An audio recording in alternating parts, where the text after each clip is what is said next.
नमस्कार। डायलॉगस में आपका स्वागत है। मैं हूं प्रीता हरित। आज हम आपको रूबरू कराने जा रहे हैं एक ऐसी शख्सियत से जिनका नाम है श्री हिमांशु राय। हिमांशु राय एक सजग बुद्धिजीवी के रूप में जाने जाते हैं। देश की समस्याओं के प्रति संवेदनशील दृष्टि रखने वाले व्यक्ति हैं। थिएटर से उनका गहरा संबंध है। अपनी क्षमता के माध्यम से, अपने लेखन के माध्यम से श्री हिमांशु राय जी सामाजिक मुद्दों को व्यंग्य भरे शब्दों का ऐसा जामा पहनाकर समाज में प्रस्तुत करते हैं कि उनका लेखन उत्कृष्ट साहित्य की श्रेणी में शीर्ष पर नजर आता है। वैसे हिमांशु राय जी कैनरा बैंक के एक सेवानिवृत्त अधिकारी भी हैं। केमिस्ट्री में एमएससी हैं। जीवन के शुरुआती दिनों में आपने छात्र आंदोलन में सक्रिय रहकर सामाजिक मुद्दों पर अपनी पकड़ जो मजबूत बनाई थी, वो हमें आपके लेखन और थिएटर में बखूबी देखने को मिलती है। साल 1961 में जबलपुर में विवेचना नामक एक संस्था का जब गठन किया गया था और विख्यात लेखक स्वर्गीय श्री हरि शंकर परसाई जी ने विवेचना के विचार और गठन को मूर्त रूप दिया था। विवेचना में मुख्यतः वैचारिक और सामयिक ज्वलंत मुद्दों पर गोष्ठियां हुआ करती थी। साल 1975 में विवेचना के साथ कुछ रंगकर्मियों का यानी कि थिएटर का भी मेल हो गया और राय बनी कि नाटकों को मंचित कर समाज के लिए आवश्यक संदेशों को समाज तक पहुंचाने का काम किया जाए। श्री हिमांशु राय जी तभी से विवेचना के केंद्रीय व्यक्तित्व बने और उसे नाटकों के मंचन का पर्याय बना दिया। आपने नेशनल स्कूल ऑफ ड्रामा नई दिल्ली और मध्य प्रदेश के नाट्य विद्यालय हिंदी साहित्य सम्मेलन जैसे मंचों पर अपनी प्रतिभा का परिचय दिया है। नट रंग, रंग प्रसंग, इप्टा, वार्ता आदि अनेक पत्रिकाओं व दैनिक अखबारों में आपकी लेखनी चलती रही है। अब तो हिमांशु जी ने कलम को भी साध रखा है। उन्होंने सामान्य जनों के बीच से एक चरित्र उठाया है, डोरीलाल। वर्ष 1985 से वे लगातार डोरीलाल की चिंता शीर्षक से धारावाहिक व्यंग्य आलेख रच रहे हैं।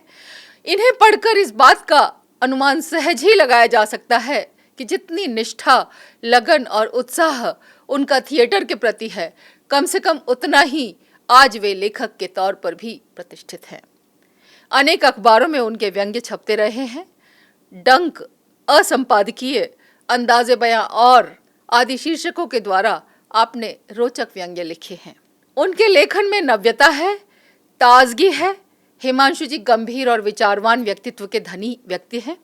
वे शांत स्वभाव, स्थिर चित्त और लक्ष्य पर निगाहें जमाए रखने वाले सक्रियतावादी व्यक्तित्व हैं। हंसमुख, परिहास प्रेमी और अपनी धारणाओं पर अडिग रहने वाले सरल व्यक्ति भी हैं। दिखावे के लिए कुछ करना उनकी प्रकृति नहीं है। समाज को अपने लेखन के माध्यम से हंसी हंसी में व्यंग्य और परिहास भरे शब्दों में जागरूक कर रहे श्री हिमांशु राय जी बधाई के पात्र हैं। आप अपने लेखन और थिएटर से समाज को इसी प्रकार संवेदनशील बनाए और मानवता की सेवा करते रहें। आपको बहुत बहुत शुभकामनाएं। बहुत बहुत नमस्कार श्री हिमांशु राय जी। डायलॉगस पर आपका बहुत बहुत स्वागत है। आप कुछ हमें अपनी तरफ से कुछ मार्गदर्शन दीजिए, क्योंकि आपने जीवन के ऐसे पहलुओं को छुआ है जो सामान्यतः हर लेखक या हर रंगकर्मी भी नहीं छूता है। उसके बारे में आप कुछ बताएं। जैसा मैंने परिचय में आपने बताया कि जी मैं छात्र जीवन से ही सार्वजनिक रूप से सक्रिय रहा, छात्र जी आंदोलनों में, फिर राजनीतिक आंदोलनों में भी, और इसीलिए और बहुत सारे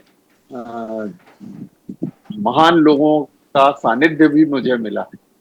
मैं आपको बताऊं कि हमारे पिता की एक किताबों की दुकान थी, यूनिवर्सल जी बुक डिपो, जी और परसाई जी की उसमें नियमित बैठक थी।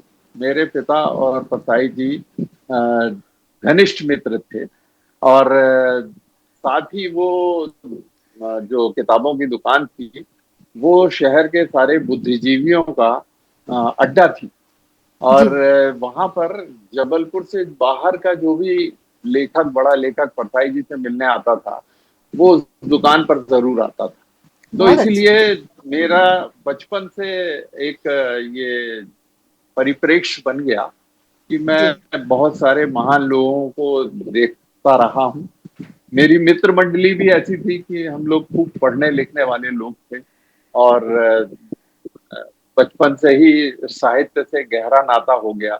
और इसीलिए वो एक बैकग्राउंड बन गया हमारे लिए कि हम किस तरह से सोचते हैं, किस तरह से काम करते हैं। और क्योंकि इसी के कारण एक जागरूकता दिमाग में थी, तो जो कुछ भी हम समाज में घट रहा है उसको एक पैनी नजर से देखते थे, एक अलग नजर से देखते थे, एक सामान्य जन की दृष्टि से नहीं देखते थे और उसका विश्लेषण भी कर सकते थे। ये प्रक्रिया मन में चलने लगी। तो बचपन से ही महान व्यक्तित्व के संपर्क में रहने से आप में महानता के गुण आ गए, ऐसा मुझे भी लग रहा है। महानता के गुण तो नहीं, महान, नहीं, ऐसा ये तो आपकी सादगी है। लेकिन ये है कि मेरा सौभाग्य है कि मैं परसाई जी और मायाराम सुरजन और जबलपुर के तमाम बड़े साहित्यकारों के सानिध्य में रहा हूँ और उनसे बहुत कुछ सीखा है। आप अपने आप को रंगकर्मी या थिएटर से जुड़ा हुआ ज़्यादा मानते हैं, लेखक? जैसे कि मेरे आपसे वार्तालाप हुआ तो मुझे ऐसा ऐसा मुझे महसूस हुआ।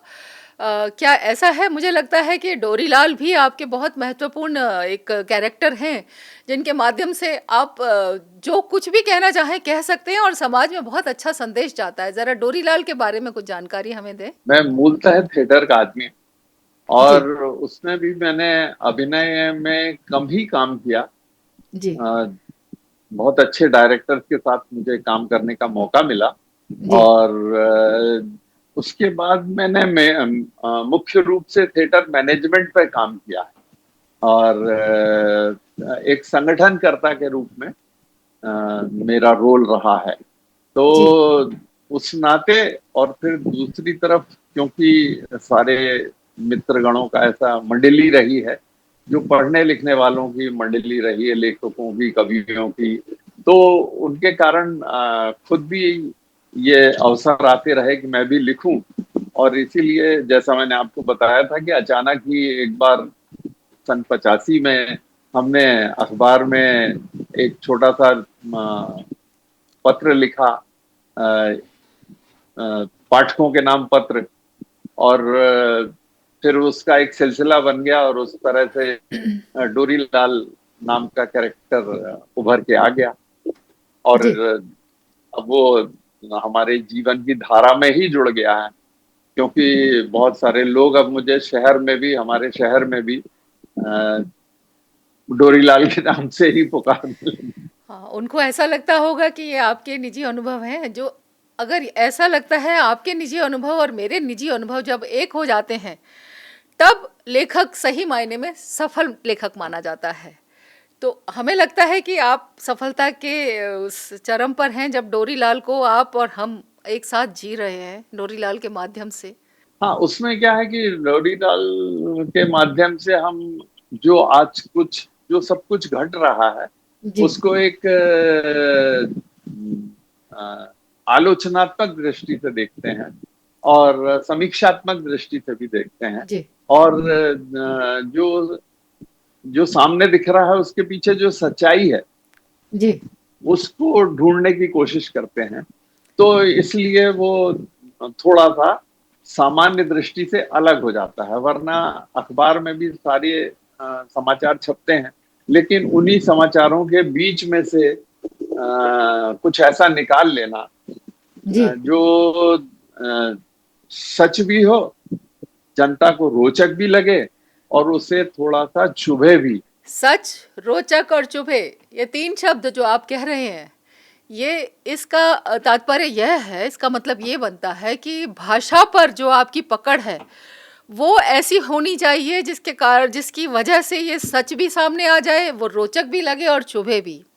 और व्यंग्य में भाषा का ही महत्व है। बिल्कुल, व्यंग में जी। नहीं, हर चीज में इसी का महत्व है कि जी। यदि आदमी किसी उपन्यास को पढ़ना शुरू करे तो जी। उससे छोड़ते न बने। यदि वो कोई बिल्कुल। कहानी पढ़ रहा है तो उससे छोड़ते न बने, उसको लगे कि मैं इसको पूरा ही कर लूं। तो इसी तरह से व्यंग की स्थिति है कि यदि व्यंग आदमी पढ़ना शुरू कर रहा है तो उसको पहली बात तो ये लगना चाहिए कि ये व्यंग है। बिल्कुल। दूसरी बात दूसरी बात यह है कि उसको ये लगना चाहिए कि जी। ये उसके आसपास की दुनिया में से खोजे गए किसी विषय पर है जी। और किसी हवाई बात नहीं की जा रही। जो वो सामने देखता रहता है। हम दरअसल किसी समीक्षा को पढ़ के कैसे मानते हैं कि ये बड़ी अच्छी समीक्षा है, क्योंकि बिल्कुल। जो कुछ हम कहना चाहते हैं वो उस समीक्षाकार ने कह दिया। बहुत देखा बढ़िया। हमने भी वो नाटक, उसने हम्म। भी देखा, लेकिन उसने अपने शब्दों में ऐसा जादू पैदा किया कि हम जो कहना चाहते थे और कह नहीं सकते थे, उसको उसने कह दिया। जो हम देखकर अनदेखा कर रहे थे, शब्दों के माध्यम से वो आप उसको जनवा देते हैं, उनको महसूस करवा देते हैं कि ये है, ये चीज वास्तविकता में है। जैसे मैं तो एक घर में गया जी। तो जी। वहां मैंने देखा कि एक पिंजरे में एक तोता है, जी। और वो पिंजरा खुला हुआ। हम्म। तो ये एक सामान्य सी बात थी कि वो बिल्कुल। तोता बाहर जाता था, घूमता था, वापस आके अपने पिंजरे में बंद हो जाता था। जी। लेकिन उस बात ने मेरे को ये क्लिक किया, और उसके बाद ही मैंने कुछ दिन बाद पढ़ा कि चे गुवेरा ने कहा है हम्म। कि क्रांति का सबसे बड़ा दुश्मन संतुष्ट गुलाम होता है। बिल्कुल ये ठीक। दोनों बातें जुड़ गई, बिल्कुल ठीक। बिल्कुल में साथ में दोनों चीजें जुड़ी दिखी कि वो तोता जो है वो स्वतंत्र है, उसके बावजूद वो जाके पिंजरे में बैठ जाता है। तो जब आपने डोरीलाल उस समय लिखा होगा, तो आपने बहुत सारे संतुष्ट गुलामों को असंतुष्ट बनाया होगा और उनकी गुलामी भी दूर हो गई होगी। इसी में आपकी सफलता है। वो होना तो यही चाहिए। जब जी। कोई उसके व्यंग से आहत होके कुछ विपरीत विचार व्यक्त करता है, तो मैं मान लेता हूं कि हाँ, मेरी चोट सही जगह पे हो गई। बहुत बढ़िया। डोरीलाल की प्रेरणा आपको कैसे मिली? कहाँ से आपके पास ये बात आई कि एक डोरीलाल व्यक्ति बनाऊं, जिसके जिसके माध्यम से मैं बहुत सारे संतुष्ट गुलामों को असंतुष्ट स्वतंत्र व्यक्ति में परिवर्तित कर सकूं? क्योंकि व्यंग्य भले ही है, लेकिन चुभता है, सटीक है, सामयिक है और व्यावहारिक भी है। और इसके माध्यम से जो मेरा जो काम है, सामाजिक सरोकारों के प्रति लोगों को जागरूक करना, करवाना, आप जैसे व्यक्तित्व को उनके सामने पहुंचा करके एक सामाजिक बात को उनके तक पहुंचाना, तो आप एक सामाजिक भलाई कर रहे हैं, एक समाज की सेवा कर रहे हैं अपने व्यक्तित्व डोरीलाल के माध्यम से। उसके ऊपर कुछ प्रकाश डालिए। देखिए, हम और आप सब कुछ, जो कुछ हमारे सामने घटता है उसको देखते हैं, जी। और उसमें से कुछ चीजें हमें बड़ी करुणाजनक लगती हैं, कुछ चीजें जी। हमें बहुत गुस्से में ला देती हैं, कुछ चीजें हमें हंसने पर मजबूर कर देती हैं। हम्म। तो अलग अलग घटनाएं, अलग अलग व्यक्ति हमें ऐसे मिलते रहते हैं जीवन में। हम्म। लेकिन जो ही हम उस पर उसकी पृष्ठभूमि सोचना शुरू करते हैं और उसके कार्य कारण के बारे में सोचना शुरू करते हैं, जी। देश काल परिस्थिति के बारे में सोचना शुरू करते हैं, तो हमें एक अलग ही दुनिया नजर आती है। मैं जी। अपने घर के सामने खड़ा था, हम्म। और एक गमले बेचने वाली आई, हम्म। और उसने गमले, एक आध कोई गमला मैंने लिया होगा, और हम्म। उसके बाद उसने कहा कि भैया इसको उठा दो, जी। तो उसके सिर पे रखने के लिए। हाँ। और जब मैंने उठाया तो मैं तो चकित रह गया कि मेरे से वो गमला उठ नहीं रहा था, और वो उस उन गमलों को टोकनी पे रख के न जाने कितने मीलों से दूर से चली आ रही थी और कितने मील दूर जाने वाली थी। बहुत अच्छे। तो मैं हिल गया उससे। तो फिर उससे बहुत सारी चीजें जुड़ गई जी। कि ये गमला बेचारी वो बनाती भी है, जी। बेचने भी जाती है, पुरुष क्यों नहीं जाता? जी। वो गमला उसके साथ पुरुष भी बनाता है, लेकिन मैंने कभी किसी पुरुष को सिर पे गमला रख के बेचते हुए देखा नहीं। अच्छा। क्यों नहीं जाता वो? हम्म। आप राजस्थान के बड़े सुंदर चित्र देखते हैं जिसमें हम्म। महिलाएं जो हैं लाइन लगा के रंग बिरंगी साड़ियां पहने, हम्म। सिर पे मटकों की कतार रखे चली जा रही हैं। जी। बताया जाता है कि राजस्थान में पानी की बड़ी समस्या है, इसलिए वो जी। लोग ऐसा कर रही हैं। हम्म। मेरा प्रश्न ये है कि पुरुष क्यों नहीं जाता पानी लेने? जी। वो कौन सा बड़ा जरूरी काम कर रहा है जिस कारण वो नहीं जा सकता? उससे बात वहां पे पहुंची कि जब धार्मिक जुलूसों में कलश यात्रा निकलती है हम्म तो सामने रंग बिरंगी साड़ियां पहने कलश लिए महिलाएं चली जा रही। हम्म उन्हीं के जिम्मेदारी है क्या धर्म की? पुरुष क्यों नहीं कलश लेके चलते? हम्म इसी से मैंने लिखा था, कलश को सिर पर रखे ढोता जीवन। हम्म मेरा निष्कर्ष ये था जी कि पुरुष का जीवन सुरक्षित है जब तक महिला खुशी खुशी सिर में कलश लिए घूम रही है। जी उसके दिमाग में ये प्रश्न ही नहीं अटता कि आखिर हमारा पति क्यों नहीं उठा के चल सकता कलश, पुण्य वो भी कमा ले। जी। तो ये इस तरह की जो चीजें। तो आप तो मुझे लगता है पितृसत्ता की तरफ झुक गए। तो पितृसत्ता के पक्ष में या पितृसत्ता के विपक्ष में आपने डोरीलाल को किसके पक्ष में खड़ा किया, उसके बारे में थोड़ा चर्चा तो कीजिए। नहीं नहीं, ये पूरा जो सिर पर कलश रखे बीतता जीवन, ये मेरा जी जी वो जी। जो व्यंग लेख है उसमें हाँ हाँ। उसमें इसी पर चर्चा की गई। और जी। हर मुद्दे पर चर्चा हम करते हैं। जैसे कि ये था, शर्म तुमको मगर नहीं आती। हम्म। ये भी मेरा एक वो है। ये इस बात पर है जी। कि जब महिला खिलाड़ी अपने ऊपर हुए अत्याचार के विरुद्ध हम्म। आंदोलन कर रही थी, जब वो जंतर जी मंतर पर बैठी थी, जी। तब उनके साथ इस देश का नागरिक नहीं गया। हम्म। नहीं गया कोई। बहुत ही गंभीर मुद्दा है ये। जी। अखबार में लिखने तक में शर्माते रहे। हम्म।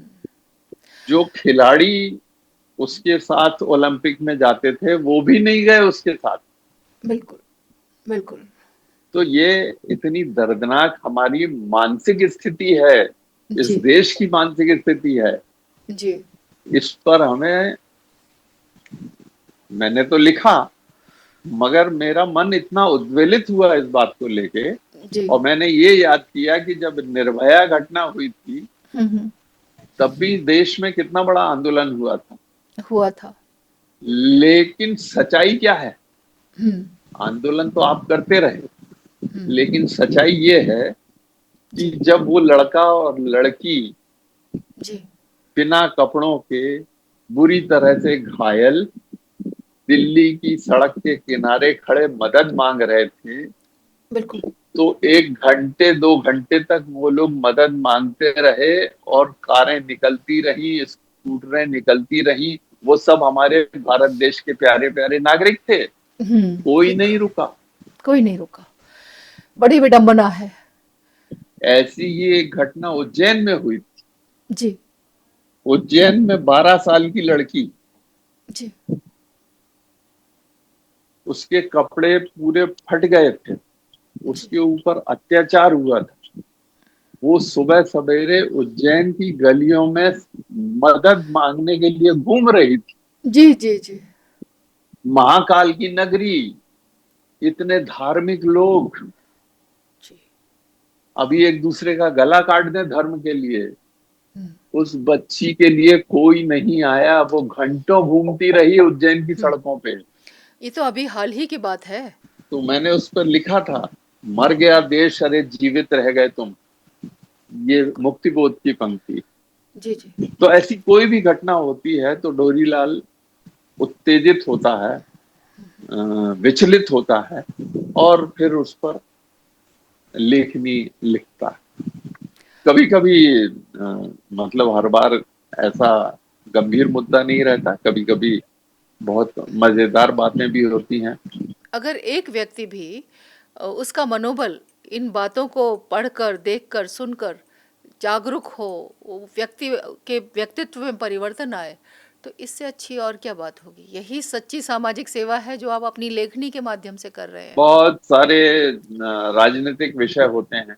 जी राजनीति पे मैं मूलतः तो राजनीति पे ही लिखता हूँ, लेकिन जी। कोशिश करता हूँ कि राजनीति से इतर विषयों पर लिखूं। राजनीतिक और सामाजिक एक ही सिक्के के दो पहलू हैं। और स्वस्थ तरीके से राजनीति हो और समाज की बात हो तो उसमें भी एक रास्ता बनता है, देश हित में काम हो सकता है। जैसे मैंने अभी लिखा था, मेरे को खुद भी पसंद था, 2 रुपए में भक्ति की टेस्टिंग। जी।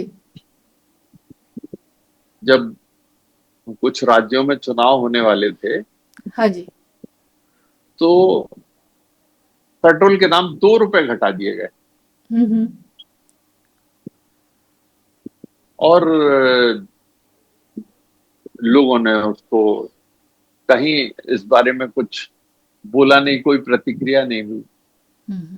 तो मेरा ये कहना है कि सरकार ने 2 रुपए में आपकी भक्ति की टेस्टिंग कर ली। कर आप ली। अभी भी भक्त हो कि नहीं हो, जी। उनको पता चल गया कि हाँ, ये देश भक्ति के भाव में डूबा हुआ है आज भी। जी। जी। इसका टेस्टिंग 2 रुपए में हो गई। जी। तो इस तरह की बातें, बहुत ये अच्छा। एक बहुत अच्छा था। एक मैंने लिखा था, जी। जो मेरी किताब में आ रहा है, जी। पिस्टल वाला जीत रहा है। पिस्टल वाला जीत रहा है। पिस्टल वाला जीत रहा है। हाँ हाँ, ठीक है। इसमें क्या है हम्म। कि एक रेस हो रही है, हम्म। उसमें जो एक आदमी दौड़ रहा है, जी। उसके हाथ में स्टार्ट कर बोलने वाली पिस्टल भी है। जी। फिर वो दौड़ जाता है, जी। फिर वो पिस्टल चलाता है कि अब बाकी लोग दौड़ सकते हैं। जी। जब वो आगे बढ़ जाता है तो देखता है कि जो दूसरे और तीसरे नंबर पे आ रहे हैं, जी। उनको वो पिस्टल से उनके पैरों में गोली मार देता है। हाँ हाँ। फिर वो तेजी से आगे बढ़ता है, जी। तो जो फीता लेके खड़े रहते हैं एंड पॉइंट पे, वो जी। लोग उसकी तरफ तेजी से बढ़ जाते हैं। हाँ हाँ। पिस्टल वाला जीत रहा है। पिस्टल वाला जीत रहा है। कुछ स्पष्ट है। वही बात है ना, जिसकी लाठी उसकी भैंस। तो पिस्टल वाला जीत रहा है, जिसके हाथ में पिस्टल है वही जीतेगा। और यही सबसे बड़ा व्यंग्य है।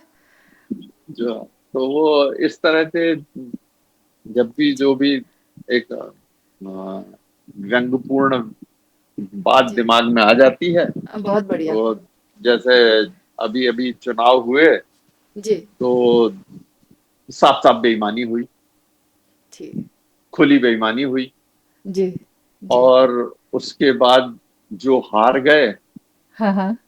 वो रोते कलपते दिखे। ठीक। मैंने उस पर लिखा, जी। जब जुआ खेलना नहीं आता ठीक है। तो खेलो मत। खेलो मत, हाँ।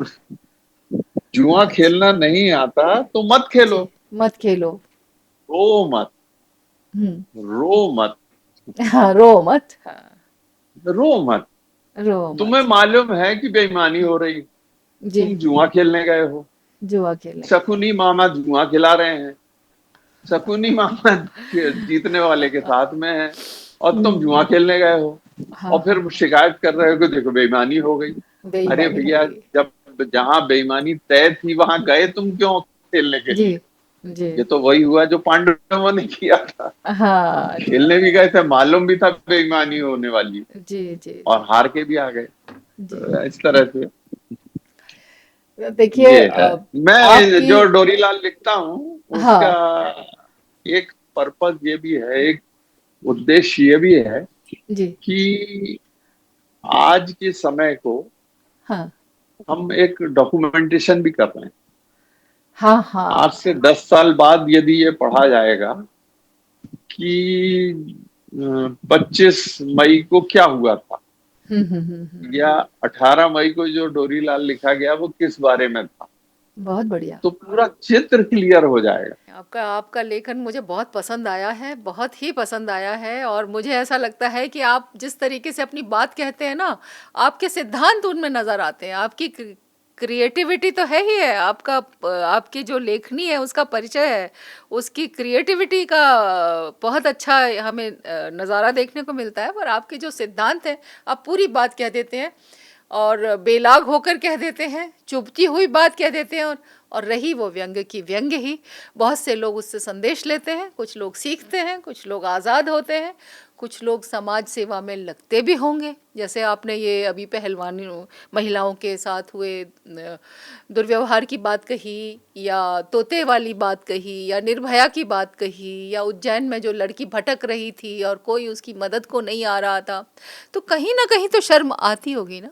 शर्म है कि आती नहीं, कभी ना कभी तो आती ही होगी। जी। आम व्यक्ति जो है हम्म। वो बहुत समझदार है, जी। बहुत संवेदनशील है, बस ये वो बोलता नहीं है। बोल। इसलिए मैंने बहुत शुरू में लिखा था, चुप्पी की भाषा होती है। चुप्पी की भाषा पोस्टर एक होती है। नाटक है शंकर शेष का, जी। उसमें ये गीत है, चुप्पी जी। की भाषा होती है। हम्म। तो हम्म। वो चुप्पी की भाषा होती है, वो चुप है, लेकिन हम्म। इसका ये मतलब नहीं कि वो तुमसे सहमत है। जी। जी। परिस्थिति बस चुप है, या उसके हाँ। स्वभाव में है कि वो चुप है, या वो भुगत रहा है, चुप है, लेकिन वो बोल रहा है अंदर ही अंदर। तो इसीलिए बहुत बार हमें चुनाव परिणाम बड़े परेशान कर देते हैं जी। कि जब दुनिया भर में सारी बेईमानी हो रही थी, उसके बावजूद कुछ लोग, सही जी। लोग चुनाव कैसे जीत गए? तो वो उन चुप्पी की भाषा वालों के कारण जीत गए। हमेशा बेईमानी नहीं हो पाती। नहीं नहीं, बेईमानी कभी भी नहीं हो पाती है। बेईमानी कभी भी अंतिम नहीं होती है। अंतिम तो हमेशा सत्य होता है। सत्य ही अंत में विजयी होता है। सत्य की ही जीत होती है। आपका जो लेखन है, न तो ऐसे लिखने वाले रहे आज, और न ऐसे पढ़ने वाले रहे। उनकी संख्या दिन पर दिन कम होती जा रही है। नहीं, और इसका उसमें अभी जी। देखिए माध्यम बदल गए हैं। जी। माध्यम बदल गए हैं, हम्म। और उन माध्यमों के कारण आदमी जी। की प्रकृति में भी थोड़ा सा बदलाव आ गया, जी। जी। भाषा में बदलाव आ गया। हाँ। मैं बड़ा चिंतित रहता हूँ इस बात को देखकर जी। कि हमारी भाषाएं अब समाप्त होती जा रही हम्म। हैं। यदि आप मैं कुछ दिन पहले यहीं पूना में एक मॉल में गया था, तो हम्म। वहां मैंने देखा कि कई हजार किताबें रखी हैं, हम्म। लेकिन पूना में होते हुए भी वहां हम्म। एक भी किताब मराठी की नहीं थी, जी। एक भी किताब हिंदी। हिंदी की नहीं थी। हिंदी की नहीं थी। जी। तो ये तो बड़ा दर्दनाक है ना, जब आदमी दर्दनाक है। अपनी भाषा पढ़ेगा नहीं, हम्म। लिखेगा नहीं, सुनेगा नहीं, तो वो भाषा बोलेगा तो कैसे? धीरे धीरे बिना कुछ किए खत्म हो जाएगी। आपको क्या लगता है कि सरकार के स्तर पे, सरकारों के स्तर पे, राज्यों में भी और केंद्र में भी इस दिशा में जो काम होना चाहिए था वो नहीं हो पाया? और यदि नहीं हो पाया तो उसके पीछे क्या कारण है? इसको इतना महत्व नहीं दिया गया, नहीं मिला, या समाज में, जीवन में इतनी बड़ी बड़ी समस्याएं रही कि इसकी तरफ किसी का ध्यान नहीं गया? होना ये चाहिए जी। कि सरकार केवल इतना कर दे कि जी। जो ऑडिटोरियम है हम्म। वो एक बहुत कम राशि में मिल जाए। इसके ठीक अलावा है। सरकार को कुछ नहीं करना चाहिए। यदि वो करेगी तो कलाकार को बेईमान होने को मजबूर करेगी। ओह। ऐसा इसलिए क्योंकि हम्म। फिर आदमी ग्रांट लेने के जुगाड़ में रहेगा, अच्छा। और ग्रांट लेके वो ग्रांट को जस्टिफाई करने के लिए जितना काम करना है उतना ही करेगा। और विडंबना यह है कि जो मैं आपको आज की हालत बोल रहा हूँ, जी। पूरे देश में थिएटर का सत्यानाश हो चुका है इसी कारण से।